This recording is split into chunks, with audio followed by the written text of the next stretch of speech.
This is the X-Zone Broadcast Network, broadcasting worldwide on broadcast affiliates and satellite program providers, including CNN Broadcast Network, Sirius Satellite Network, Star Media, Good News Radio Network, Angel Broadcast Network, Wiki Broadcast Network, and WPBN TV. For more information on the X-Zone Broadcast Network, visit us at www.xzbn.net.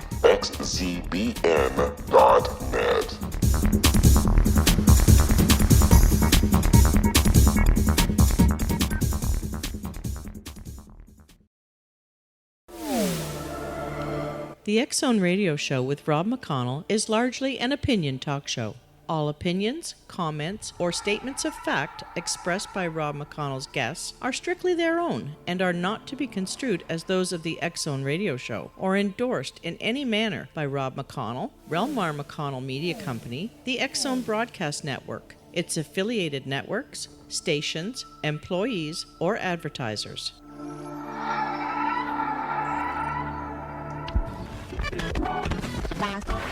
All Hit Radio.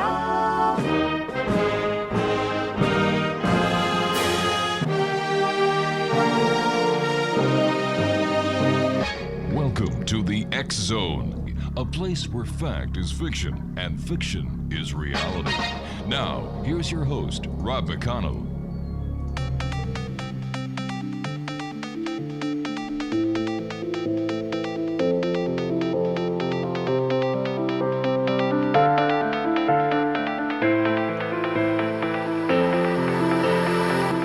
And welcome back. This is the X-Zone. I am Rob McConnell. Wow, where's the night gone? 3 hours up, 3 hours down. Listen, I've got to tell you something, X-Zone Nation. After the first 2 hours with Karen Stewart, it's nice to have somebody on the air that I know is of sound mind. And I'm talking about my good friend Kevin Randle. And Kevin is the host of A Different Perspective, which airs 7 days a week on the X-Zone Broadcast Network. But you can always find him guaranteed Saturday and Sunday. And all you have to do is go to our broadcast schedule at xzbn.net. Over the past couple of weeks, we've been talking about the Roswell slides, not just on Kevin's show, but on this show as well, because we want to get to the bottom of it. You know, there's so many people involved here that I think, as Kevin so eloquently put it, is that we've lost the focus point of the slides. We've surpassed them, and now it's the investigation. And Kevin, welcome back, my friend. By the way, I loved your interview last week with Curtis Collins. Well, I'm glad that you liked it. I enjoyed it. He's a good fella. He is. And as you know, Kevin, I sent you the link. I had Tom Carey on the show talking about the Roswell rods. And what was your take on the extent of the interview? My first reaction was he and Don Schmitt need to get their stories straight because they seem to be contradicting one another quite a bit. We had my interview with Don Schmitt on my radio program, and then I listened to Tom on yours, and there were points that are just diametrically opposed. And the best example of that is Don made it clear, said repeatedly, that he'd only seen one of the slides. He didn't see the second slide until he was in Mexico City, and after the Be Witness program had completed or had ended. Tom, on your program, I think about 5.5 minutes into it, said that he had received an email from Joe Beeson, the guy who allegedly owns the slides, that he'd gotten the scans of 2 slides. So why wouldn't Tom have shown both scans to Don Schmitt? And obviously he would have. So Don said, well, I only saw the one slide and it wasn't all that great. And once we got down to Mexico City, when I was on stage, I saw this other slide and it was clear to me what was going on. Tom says they had 2 slides from the very beginning. Yeah, Tom said they had number 9 and number 11, but he only got to see slide 10 in Mexico. And it was very simple for them to see. Tom said that as soon as he saw slide 10, he knew what it was. Well, but he also seemed to backtrack on some of those things because he was talking about how the body that had been found, the remains of the poor unfortunate child in the museums in, I think, Mesa Verde and then Montezuma's Castle, wasn't their guy. It looked like him, but it wasn't their guy. So he's kind of suggesting that there may be something else going on out there, but clearly this was something in a museum setting. When you saw the entire slide, you could see the tile on the floor which gave it away. You could Yeah. see the placards, you could see other displays, and you could match up the tile from other photographs of that museum, and you say, this is where it was, this is when it was. And the picture was apparently had to be taken prior to May of 1947, simply because that display was moved either late May or early June of 1947 to Montezuma's castle. So it moved from one place to another. So I guess they need to get their Schmidt together. Yes, they do. Yeah. Yes, they do. I was quite surprised with the lack of knowledge, because here you've got Tom Carey who was saying that he showed the photo to the most respected anthropologist that he knows. He said this was not a human. Well, what is interesting is they didn't show the best high-quality scan to the guy, according to what Tom said. They had used a screen grab that had come about in the trailer Kodachrome that Adam Dew was putting together. In one frame, you could see the mummy or the picture on a computer screen, and a number of people grabbed that, and that was what he sent to this guy. So he's not even dealing with a high-quality scan. He's dealing with a fourth or fifth generation copy of something that was grabbed off a YouTube video. Yeah. Very strange, very, very strange. And then Tom was saying, well, he was talking about the length of the child that he saw, and that it couldn't have been a 2.5-year-old. And then I went into the online, or the 3-year-old, and I went online and I looked at the statistics, and according to the statistics of a person of that age, it was 3 to 3.5 feet. I would argue that we're dealing with native peoples 1,000 years ago. So our modern standards, their child may have been smaller, but the real question is, how do you measure this thing from a slide? All right, you and I have to take a break. We'll be right back. Don't go away, Exo Nation. This is Kevin Randle. For nearly 30 years, I have been investigating the case of the Roswell UFO. I have interviewed hundreds of people and stood on the crash site. Now in Roswell in the 21st century, I have reviewed dozens of hours of audio and videotaped interviews, examined hundreds of files that relate to the crash, and have returned to Roswell in an attempt to put all that information into the proper perspective. For the first time in Roswell in the 21st century, I have made a dispassionate reevaluation of all that material and provide a new look at what happened. This is a book that clears away all the clutter that has hidden the truth for so long, strips away the various lies that surround the case, exposes the Air Force attempts at cover-up, and found a core of solid information that tells us all where the case stands today. Roswell in the 21st century will be available in just a few weeks. For more information, please visit my website at www.kevinrandle.blogspot.com.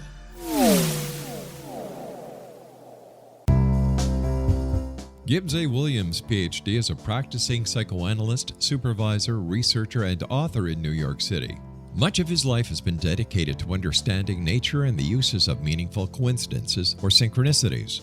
His radical and original non-Jungian, non-mystical, non-magical theory of synchronicities illuminates much of the fog surrounding this challenging and perplexing topic. His ideas and manners are fresh, presented in a style that is both entertaining and highly informative. He is also an expert on crisis intervention, specially focused on violence reduction for the police and citizens, mastering anxiety, frustration, and stress without the use of medication, and effectively preventing and treating heroin addiction. Dr. Williams can be contacted at his email address at gwwilliamsny11@aol.com or visit his website at www.drgibbswilliams.com.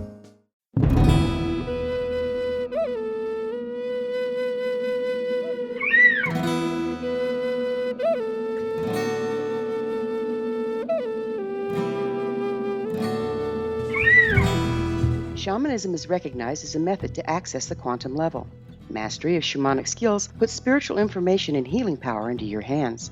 Path Home Shamanic Art School, a bonded Colorado certified occupational school, has met rigorous state standards, ensuring its director and instructors have the qualifications to teach the shamanic arts. Path Home offers its certification program in blocks of study. Block 1, a 5-day intensive, will be held in the beautiful mountain town of Coaldale, Colorado, October 13th through 18th. Registration deadline is September 12th. Experience journey trance, power animals, helping spirits, sacred space, and life purpose. Come discover your power. Join me, Gwilda Wiyaka, in the magical world of shamanism. Call 303-775-3431 or visit findyourpathhome.com.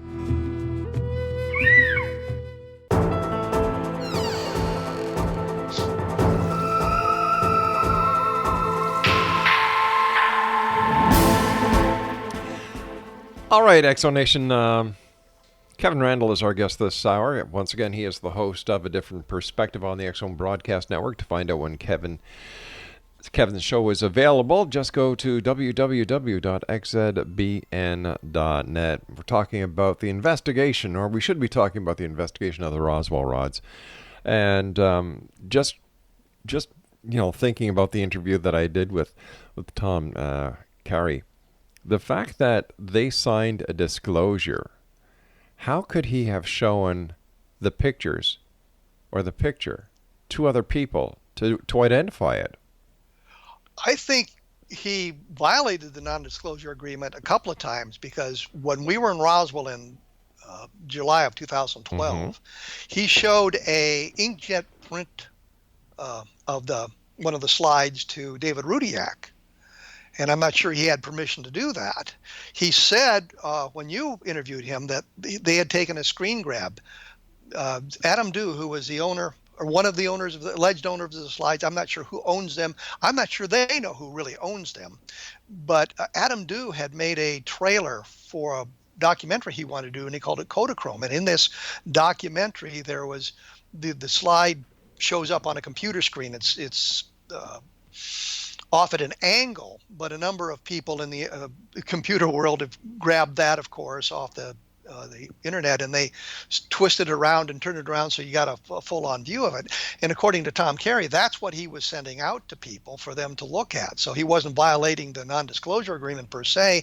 He was using something that they had actually put out there and somebody else had cleaned up a little bit. But I'm not sure if you send this image to anybody, they're going to be able to tell much about it, because it's not a very good picture. It doesn't give you a lot of the detail. And I know others, such as Tony Bragalia, who Tom mentioned a number of times, are saying the slides themselves are much clearer, the color is much sharper. So they're presenting people with this poor image, and then they want them to make some kind of determination. Tom said, this thing was toxic. You talk to anthropologists about Roswell or UFOs, and they won't even talk to you. They won't give you any opinion. Yet he said, off the record, they would tell me things about it. They gave him opinions, and most of the time they wanted additional information. And I can't see that as being a problem. If I'm a reputable anthropologist, if I'm a scientist, and I'm presented with this rather poor image, and they want me to make some kind of determination, I'm going to want to know the context. I want to know the provenance. I want to know a lot more about this thing before I rendered any kind of scientific opinion.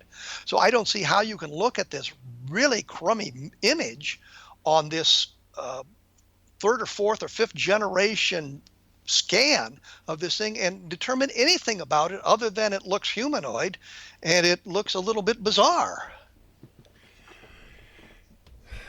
Yeah, but why does anything that doesn't look humanoid and looks a little bizarre, why does it have to be an extraterrestrial alien? Again, according to Tom, this is what Beeson thought. You looked at the slides when they recovered them out of this cockamamie story about finding all these slides when somebody was cleaning out a house for an estate sale, and the slides were supposed to be thrown away, and she kept the slides because she didn't think they should be thrown away. And there are some interesting slides in there, but these were separated from the main body of slides supposedly. And he looked at that, and that was his conclusion. He started looking for people who dealt with UFOs, and he went, according to Tom, he went to Stan Friedman first, and Friedman said, call Tom Carey. And so Tom said when he saw the thing on other interviews I've heard, he said that the chills just ran down his spine when he looked at it, because this was what he had heard described to him by witnesses who claimed to have seen the bodies. So he entered this thing with the bias that this was really the Roswell alien, and that was the way they moved forward, was not, what is this? What can we tell about it? how do we get the information to prove that this is actually one of the alien creatures from Roswell? They move forward with that in mind rather than trying to identify what it really was. Tom really thought he had the smoking gun to the UFO phenomenon. To the Roswell case, which would be the smoking gun to the UFO phenomenon. Absolutely. Yeah. And I know Tom is quite enthusiastic about the extraterrestrial answer for this thing. I think somewhat to the detriment of some of the investigations he does. But this thing just slipped off the rails from the very beginning when he's saying, well, I knew what it was immediately because that was what had been described to me by these people. And one of the people that described it was Frankie Rowe, who was the daughter of a firefighter in the Roswell Fire Department back in 1947.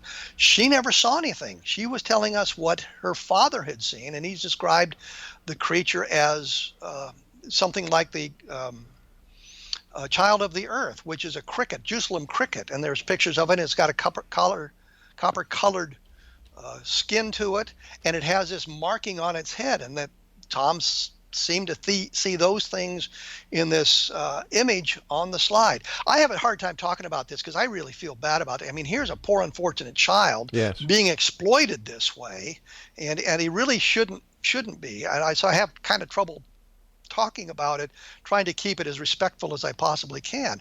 But, Tom is dealing with secondhand testimony. Frankie Rowe's a very nice woman, and I'm sure she's telling us the truth as best she can remember it.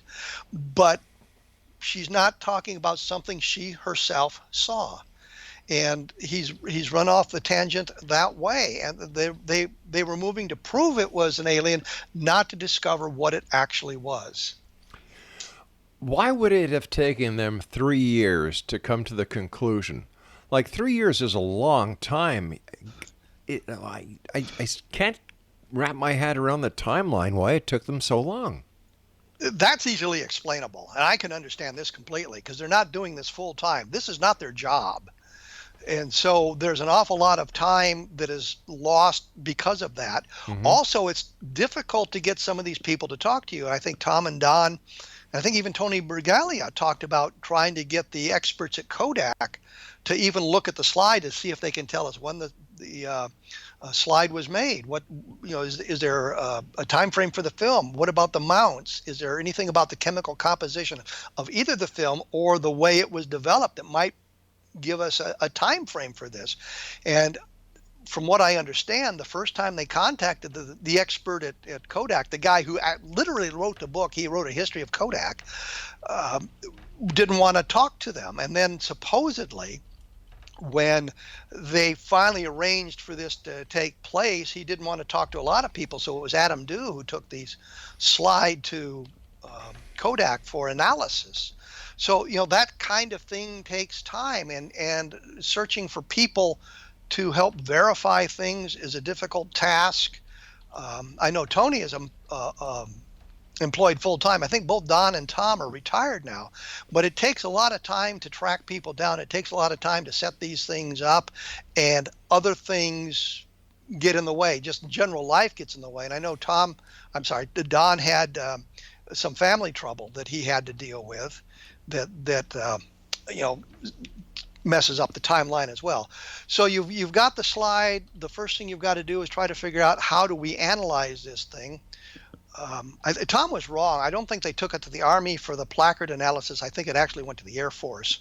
And getting those people to take a look at it, getting them to respond. I've made FOIA requests. I'm still waiting for an answer after 20 years. Supposedly they are required by law to answer you within 10 working days, and the answer is normally, we have your request, we'll get back to you type thing, but they've answered you within the 10 days. But you have to wait for them to get back to you. You have to track people down. You have to go from person to person to person till you can get to the person you want to talk to. So I can understand it taking that long, and I also, arranging this fiasco in Mexico City probably took months to get arranged, getting the venue set up. So, I think it was all of those things combined to drag it out for nearly 3 years. Okay, so you've got this slide of this, what was believed to be an alien creature. Why would people get so excited about a picture without the real McCoy? Because this is the Roswell case, and if you look at the investigation, all it really boils down to is testimony. And I explored this in Roswell in the 21st Century about where we really are and what is said and done. There is literally 2 or 3 documents that relate to this. There's newspaper articles, but what kind of reliability do you have there? And it's basically testimony. Now they've got a picture of the creature. And so it becomes very important because it's the creature. And if you can authenticate the photograph, you've taken the story much further down the road than they are right now. So I think that's the big draw there. Here we have, you cannot refute this. And I know if you go back and you read some of the information or some of the emails, some of the postings about this on my blog and Rich Randle's UFO Conjectures blog, or you look at my book, you'll see how arrogant they were about this. The skeptics are going to be crying because they're going to be unable to refute this. And so they thought they had the proof positive that we're being visited and the Roswell crash is a real event. So where does this put the Roswell investigation now? Right, where it started from? We have had this come up a number of times, something like this. I always called this Alien Autopsy Light because all they had was a slide. We had the Alien Autopsy film. Oh, I remember that, yeah. Supposedly was the autopsy of the alien creatures.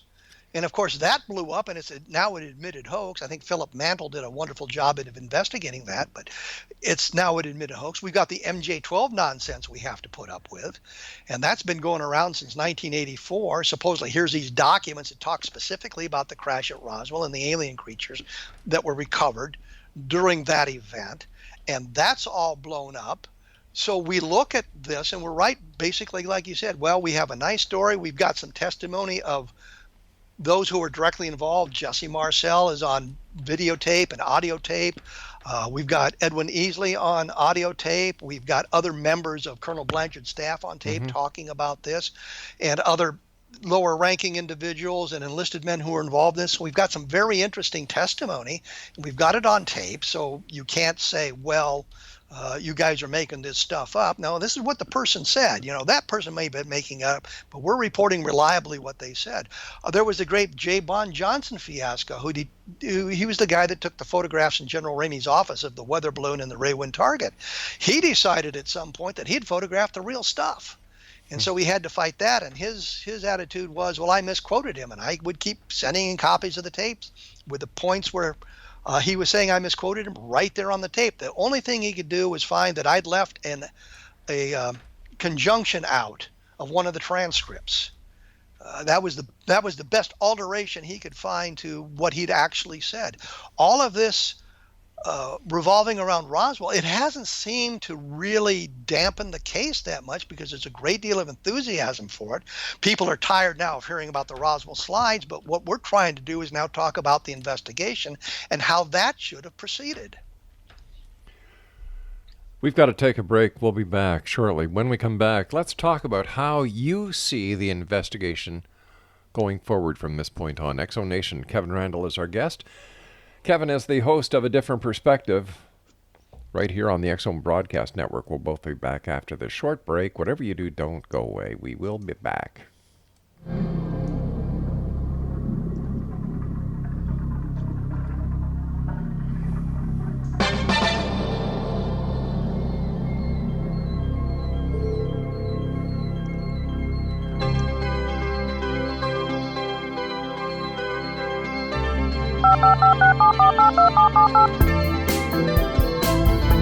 Did you know that when you're on the road with limited data or Wi-Fi, you can still listen to the X Zone radio show with Rob McConnell, The Science of Magic with Gwilda Wiyaka, High Tech with Corey Kay, and every minute of the 24/7, 365 programming of the X Zone Broadcast Network by calling 712-432-9459, courtesy of TalkStream Live. No smartphone, app, or internet needed. It saves your data plan, and it's free if you have unlimited minutes. Call 712-432-9459 to listen on any phone, anytime, anywhere. Remember, 712-432-9459 for the best of paranormal, new age, thought-provoking, sci-fi radio programming 24/7, 365.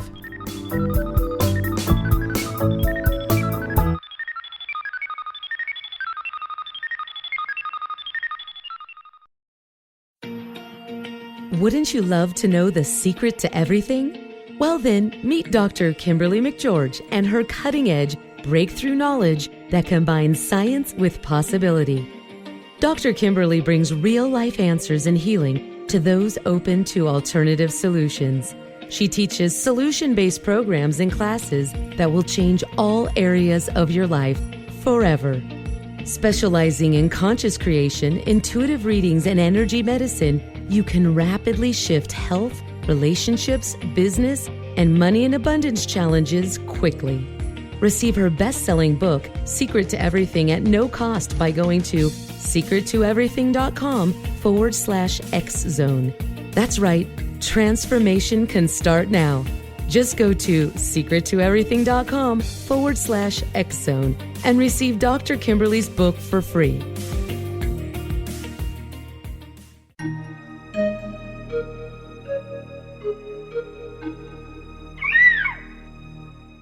While science pursues fact, magic accesses the quantum level, bridging random facts to form truth.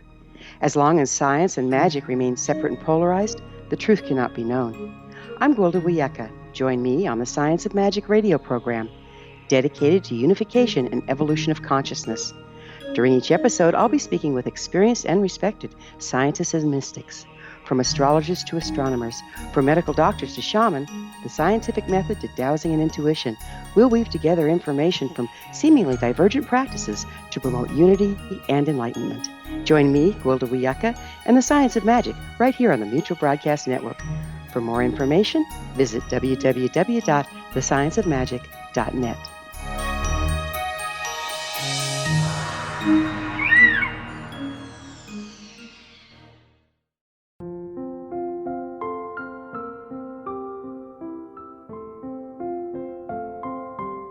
I am Dr. Carl O'Helvey, founder, president of a new cancer foundation focusing on evidence-based physical, mental, and spiritual interventions, including natural cancer cures, prayer, meditation, affirmations, nutrition, and other related holistic cancer prevention and cure modalities. These are used in cancer education, research, and financing care. I ask for your help to continue this important work by donating at www.holisticcancerfoundation.com.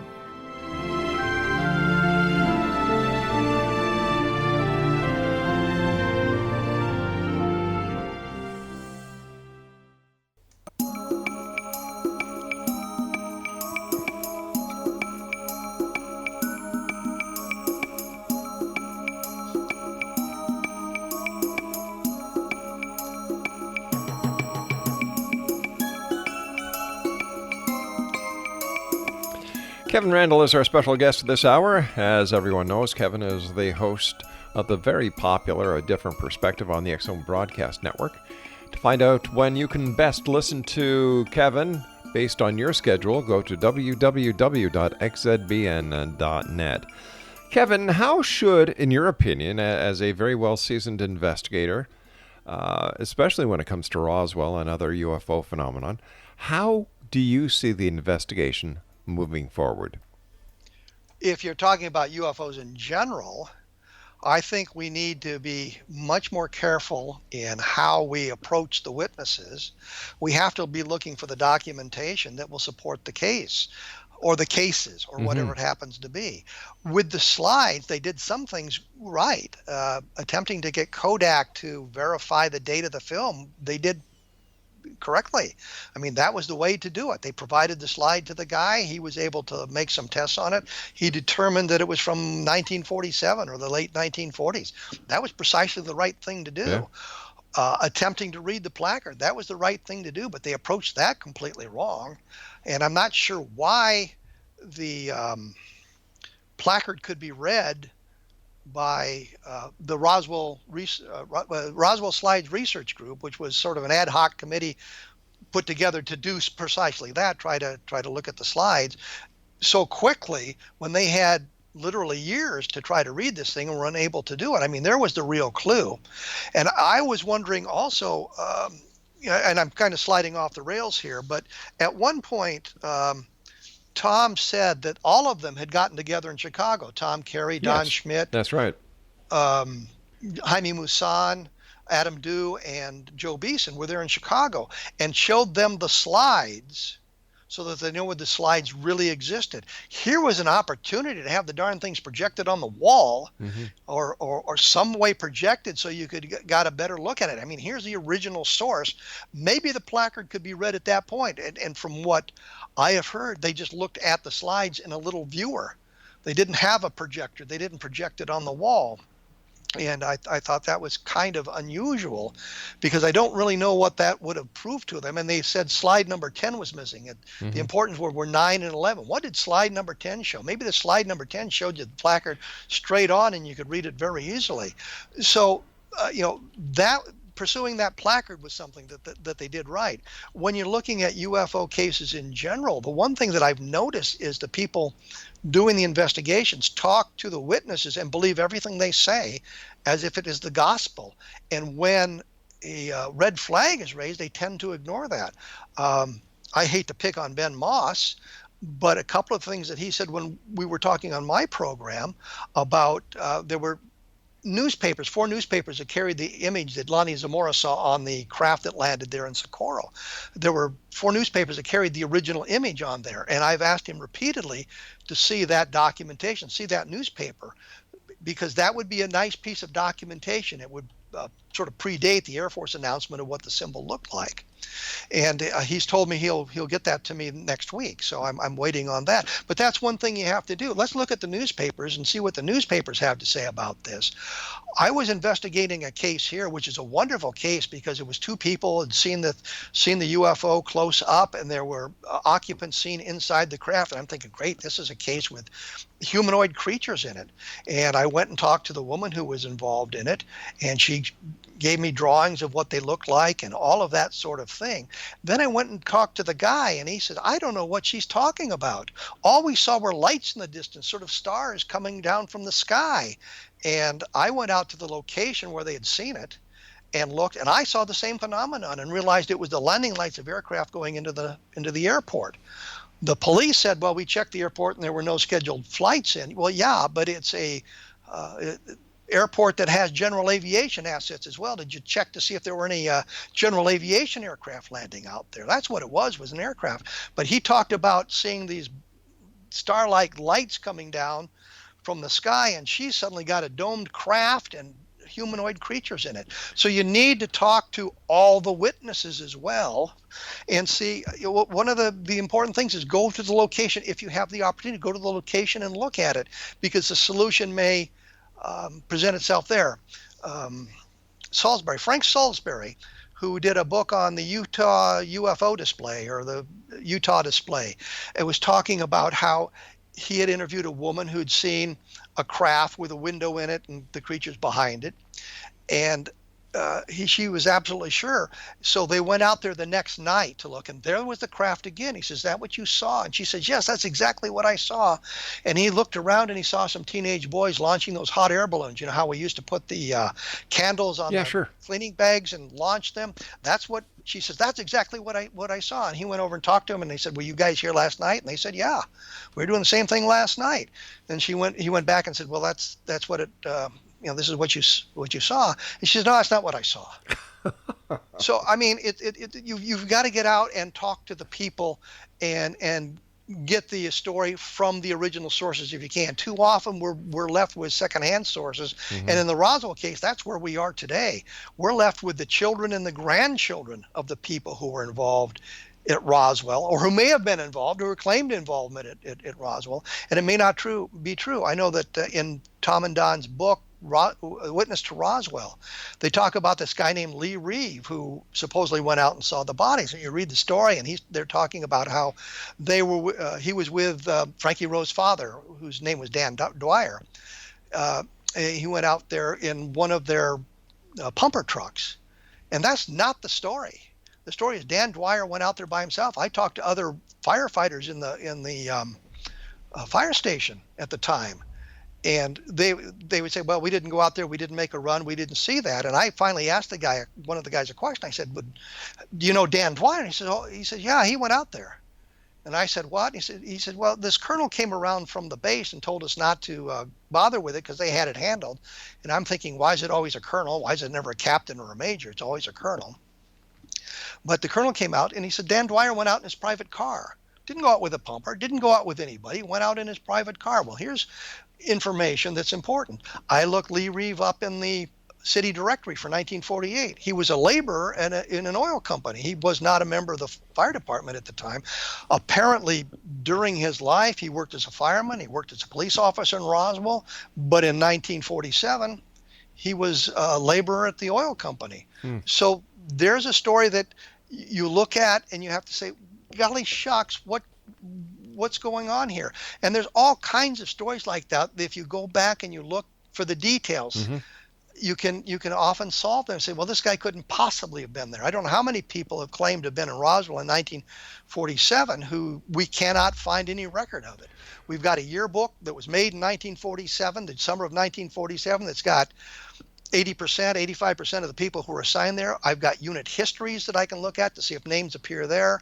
There was a woman named Elaine Vey told us that her uncle, a guy named Rasmussen, told them about the body sometime later. He's not in the yearbook, but I looked him up in the Roswell Army phone book, and there he was. So, I mean, you can prove these people were there. I mean, the story was she overheard him talking to her father and about the craft and the body, so it's secondhand, but at least we could verify the name. Other people, we can't find any record they were ever there. And well, say I was on a secret assignment, or I was on TDY. Well, you got copies of your orders? Well, no, I don't have those. The first thing they told us when I went into basic training is save all this documentation because someday you're going to need it. I can give you travel vouchers that are of absolutely no use other than showing where I went and I got paid for the travel from the Army going back into the 70s. So we save all those documents to prove it. And so you're interviewing somebody, say, well, I don't have the records, or my records are classified or something like that. Don't believe the story.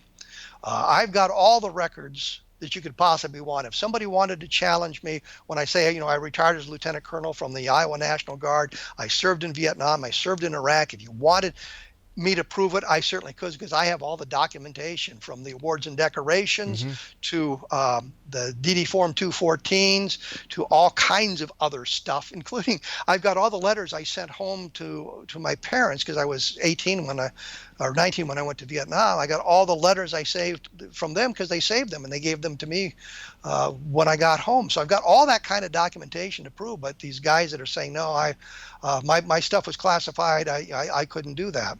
You've got to look for solutions everywhere. There's a story about a guy named, I think, Newley, that again appears in Witness to Roswell. And he talks about how he had seen the escape pod in one of the B-29s, but this is November of 1947. If there was an escape pod, it wouldn't have been in Roswell in 1947. But you look at the description of what he's talking about, and it's not an escape pod, it's an atomic bomb. It's the MK3 atomic bomb. And the key is it was a silver plate B-29, and the silver plate B-29s were modified to carry these atomic bombs because they're like 12 feet long, and there's a big bulbous nose at the end that's like 5 feet in diameter. It's basically the Fat Man that was dropped on Hiroshima, Nagasaki. But I mean, so this guy's talking about this, and everybody's, well, it's an escape pod. No, it's not. You need to look at everything that you possibly can and say, well, this is a wonderful story, but unfortunately, you didn't see an escape pod. You've got to do an investigation without bias in order to get to the truth. And it seems that many of the so-called investigators, when it comes to looking for evidence in Roswell, they kind of forget that part. But it's not limited to the UFO investigators. It's the skeptics at the other side as well. They do the same thing. Their attitude is there is no alien visitation. Ergo, anything that suggests otherwise has got to be a hoax or a misidentification. So they go into it with an attitude of disproving it, not looking to see where the evidence leads you. And if you get to the point where you can't identify what was seen, there's no terrestrial explanation that you can find, that does not necessarily mean it's an alien spacecraft. It merely means there was something about the event that made it difficult or nearly impossible for someone to identify. You've got to look at all of that sort of thing, whether you're at either end of the spectrum. With the Roswell case, I know that especially Tom, and I mean, I've always admired him as an investigator until he got caught up in the slides fiasco. But I've always admired him because he seemed so tenacious in tracking down all this information. But I think his bias gets in the way. He knows Roswell was alien, therefore the evidence is out there for it, and he allows himself to be taken down that road. But you have to take a look at what everybody is saying and see if you can check these things out. And sometimes once you get the answer you want, you stop looking, and that you can't really do that. You have to say, okay, this guy has told me this stuff. Yeah. It's pretty well checked out. Let's ask the next question. And that was how I ended up getting the information about Dan Dwyer.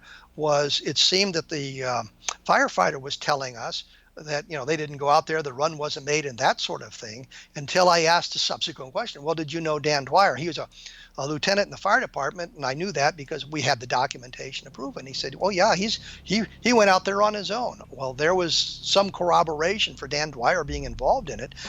Granted, it's secondhand testimony, but it's a guy who was there at the time telling us that sort of thing. Stand by, Kevin. You and I have to take our final break. Exo Nation, Kevin Randle is our guest this hour, and you can listen to Kevin on the X Zone Broadcast Network. All you have to do is go to the xzbn.net website, look for a different perspective, find out when it's playing, and there you go. 7 days a week, scattered throughout the clock, in order to give you, the X Zone Nation, the best listening opportunity to listen to all our shows, including Kevin Randle's. I'll be back on the other side of this break as we wrap up this hour here in the X Zone. Don't go away.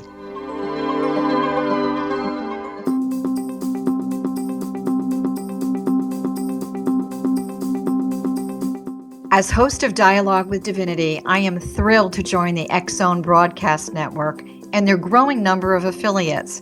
My quest for a connection to the divine ignited my successful career path as an international spiritual counselor for over 40 years, an author of 4 books, and well-known metaphysical educator. My clients call me their spiritual mama. So my job is to offer you a radio show to help you grow spiritually with wisdom and get specific tools from guests who are experts in their field. Tune in to Dialogue with Divinity and be part of the conversation with Spirit. My goal, your happy soul. For more information, please visit my website at johannacarroll.com.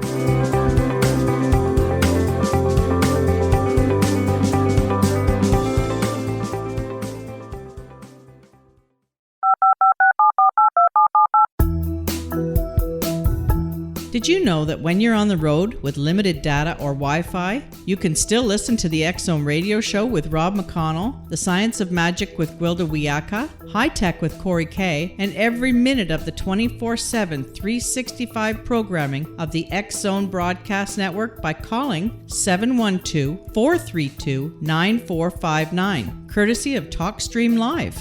No smartphone, app, or internet needed. It saves your data plan, and it's free if you have unlimited minutes. Call 712-432-9459 to listen on any phone, anytime, anywhere. Remember, 712-432-9459 for the best of paranormal, new age, thought-provoking, sci-fi radio programming 24/7, 365.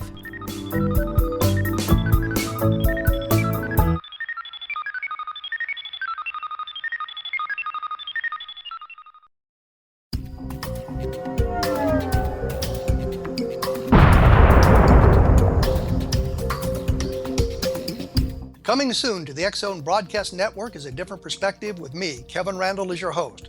We'll be taking a close look at what is happening in the world of UFOs today with side trips into the paranormal. Guests will range from those who are household names to those who have a different perspective on a variety of topics. No topic will be taboo, but there will be tough questions asked as we all search for the truth about UFOs, the paranormal, and those things that excite us. Sometimes we'll agree with a guest and sometimes we won't, but we'll try to keep the program topical. For those of you who would like to read, be sure to visit www.kevinrandle.blogspot.com and remember to listen to the other fine programs on the X Zone Broadcast Network at www.xzbn.net.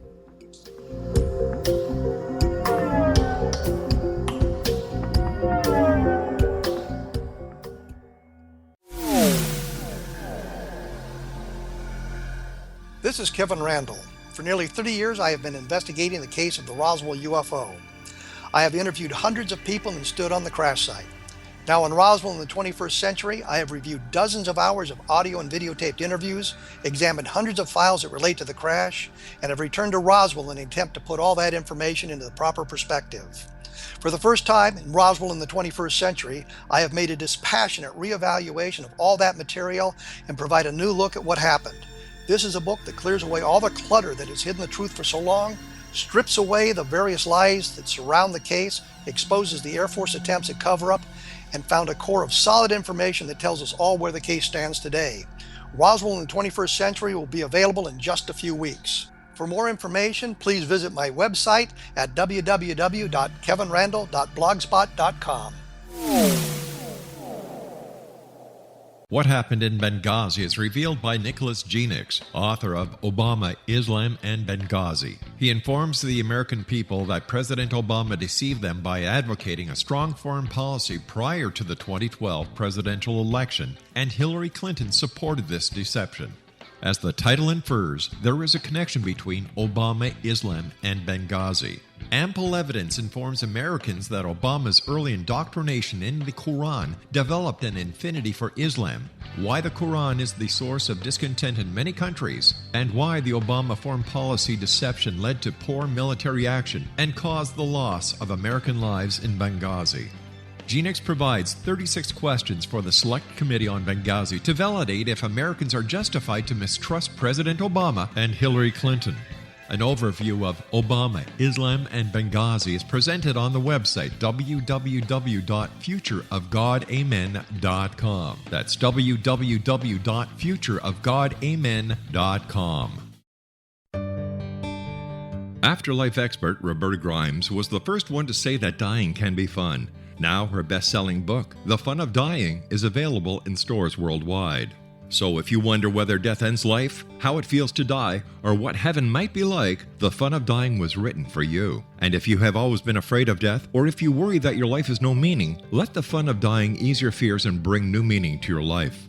Nothing said in The Fun of Dying is based on the teachings of any religion. Instead, Roberta draws on evidence to explain how death happens, how it feels, and what comes next. A lot of the best death-related evidence was produced in the first half of the 20th century. When it is put together with recent discoveries, it tells a consistent and amazing story. Roberta Grimes blogs and answers questions at robertagrimes.com. Her wonderful book, The Fun of Dying, is available on Amazon and at stores worldwide wherever books are sold.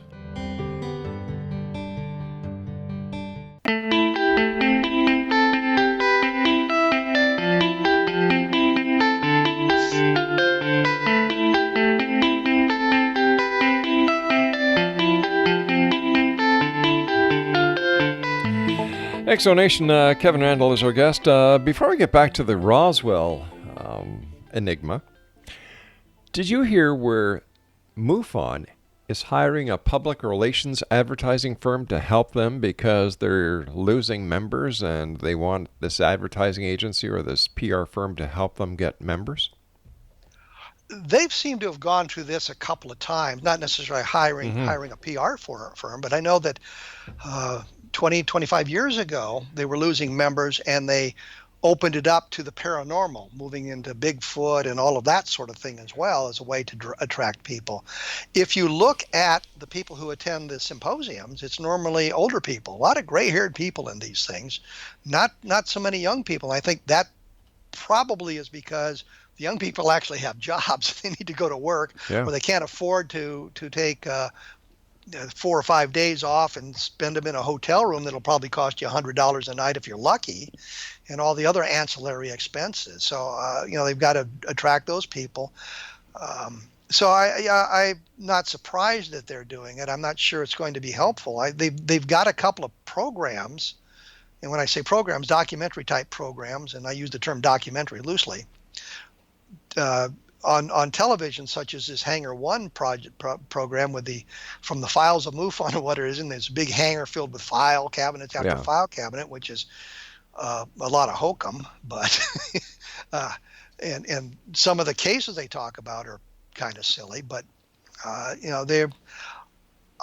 think the problem we're all facing is, and I say that as a writer, that a lot of times book sales aren't as what they used to be, because there are so many people who can publish their own books without the benefit of years of experience of writing and learning how to be a good writer and all of that stuff through Amazon. So I just write a book and I just throw it up on Amazon as a Kindle book and charge whatever I can get away with charging, and people will take a look at it. Which is not to say all those books on Amazon Kindle are bad, because I found some really nice stuff there, not necessarily related to UFOs, but there's that kind of a problem. So I think all the various entertainment opportunities we have. Back in the olden days when we had three channels, 3 networks, and it was broadcasting basically in black and white, you were limited to your entertainment opportunities. But now, I don't know how many channels I have on my satellite or my cable TV and the internet. In fact, I watched a movie, Day of the Triffids, on YouTube today because basically I could.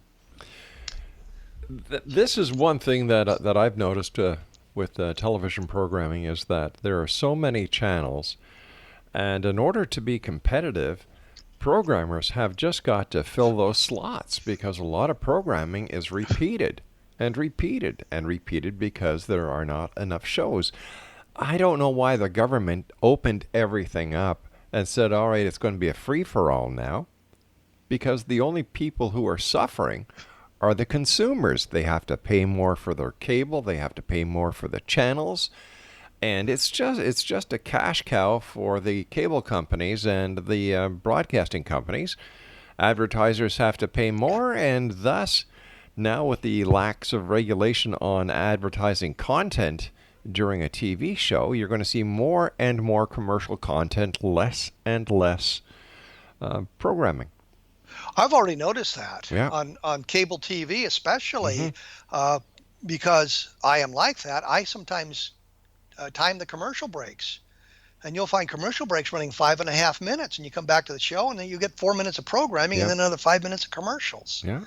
And I'm not sure how many people are aware of that, but that's what the remote control is about. So you can watch like 2 or 3 programs at once. Just switch around on the commercial breaks. But the other problem is there is so much bad stuff out there, especially talking about UFOs and that sort of thing. Yeah. There's so much garbage out there, and almost anybody with a good story is going to find a forum to promote that story, no matter how ridiculous that story happens to be. And the one that really cracked me up was the kid, or the guy who claimed that as a 17-year-old boy he was abducted from his bedroom. He spent 20 years fighting aliens on Mars, and returned home after the 20 years was up with his pension, and was put back into his bed and his body, and so it was like only 15 minutes had passed.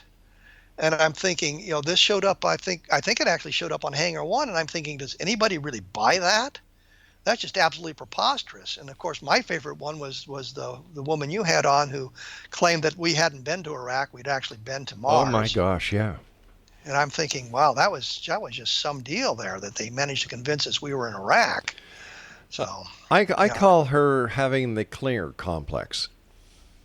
The Klinger complex? Yeah, Klinger from MASH, who wanted to get a section, what is it, Section 8? Section 8. Yeah. Yeah, she got it. Probably has it framed on her wall somewhere at home. But she also interviewed a guy named Robert French, who claimed that he had been involved with Project Blue Book. And he'd seen the Roswell material and all of this sort of thing. And I'm thinking, did you bother to check his credentials out? He didn't even. He said he helped write Project Blue Book. There is no Blue Book, you guy. That was the name of the project. There was no Blue Book. You didn't write the Blue Book, but nobody seemed to care about that because he was saying the right things. And that's the other thing. If you say the right things, they will embrace you no matter what you've done. There was a guy named Wendell Stevens who I'd seen at a couple of conventions. He spent 6 or 7 years in jail for child molestation. I'm thinking, what could this guy possibly tell me that I'd want to hear that I could not find from a better source? And yet he would go to the conventions and he would hold his little symposiums where you had to pay an extra $10 to get in, and his room was crowded because he was saying what the people wanted to hear. Yes, aliens are here. Here's pictures of them. Here's what they're doing. They're abducting people right and left. You just have to be careful. And that just hurts the field. And MUFON seems to be embracing a lot of this nonsense as well. Because they're using the reality TV mentality. The more sensationalistic it is, the more people will come, the more people that will tune in. People have a very short attention span in most cases. I'm not talking about seasoned investigators like yourself and myself, where in the police force, investigations are not like they are on these television shows. They actually take a lot of time, just like surveillance is very boring. It's very monotonous, but it has to be done. And I think when you've got people in a society like today where thing has to be instantaneous, they have to keep the entertainment value up. This is what the problem is. We're inundating people with data, 7/24, 365, and they're basically burning their brains out, and unless you can keep them actively interested, you're going to lose them. Well, the other thing is, if we're having the floods here in Iowa, and so they're covering them 24/7. The river level rose slowly. We knew it was supposed to crest at 24 feet. They finally revised it down to 22 feet, but they're breaking into breaking news. The flood is coming. Breaking news. We're putting up HESCO barriers to block the flood. Breaking news. And they're putting stuff on the screen, and there's so much stuff on the screen that is blocking out other stuff that's on the screen. And let's just take that stuff away. It's not that tragic. It's not that big a deal right now. It's not like the floods of 2008. It's just not that big a deal, and they've got people in a panic. Yeah. And I think that there's so much that going on. The news media latches onto something, and the narrative sticks with them, and people react to that even if the narrative is wrong. They just continue to run with that thing, and you got them panicked and crying and rioting in the streets and everything else. And if you take a step back and you say, wait a minute here, let's look at the facts behind this, we might have a whole different take on it. But in the media today is, if it don't bleed, it don't lead. I always heard if it bleeds, it leads. Well, that too. That's the American version. And then the other one was fake it until you make it. This is an attitude for a journalist: fake it until you make it. And well, that's the other side. I mean, how many people have we seen their journalistic careers collapse because they were making up the stories? Quite a few in these last few years. Yes, precisely. Yeah. I just don't understand all of that sort of thing. But we have access to the internet. I mean, I have at my fingertips literally the entire knowledge of the human race. All I have to do is form the question properly in Google. Exactly. And can get an answer. And I've looked up some really esoteric things that way, and cannot believe I've actually been able to find answers. So you've got all of that going on, and I think that's MUFON's problem. Is they've got a magazine, which was really wonderful, but why should I pay you guys for the magazine when I can get that information online for free? Yeah. And I'm kind of doing that myself with the blog, a different perspective with the blog. I'm giving away the information for free rather than trying to package it in some fashion to be sold. Hey, Kev, you and I have to say so long for tonight. Let our listeners know how they can find out more, where they can find your blog, and where they can find your book. Well, the blog is www.kevinrandle.blogspot.com, but if you type in a different perspective in Google or your various search engines, it'll usually take you there. The book about Roswell is Roswell in the 21st Century, and what I did was treat the whole thing as a cold case and go back through it, and I don't think the Roswell believers are going to be very happy with me, but I don't think the skeptics are going to be very happy with me either. What I tried to do is distill the information as best I could as it exists today. Kevin, take care of yourself, my friend. Again, congratulations on a great show, and I look forward to the next time you and I meet here in the X Zone. So until then, be well, my friend. Stay dry. Thank you. All right, X Zone Nation, that's it for tonight. I'll be back tomorrow night as once again we investigate the world of the paranormal and the science of parapsychology right here in the X Zone. Good night, everyone.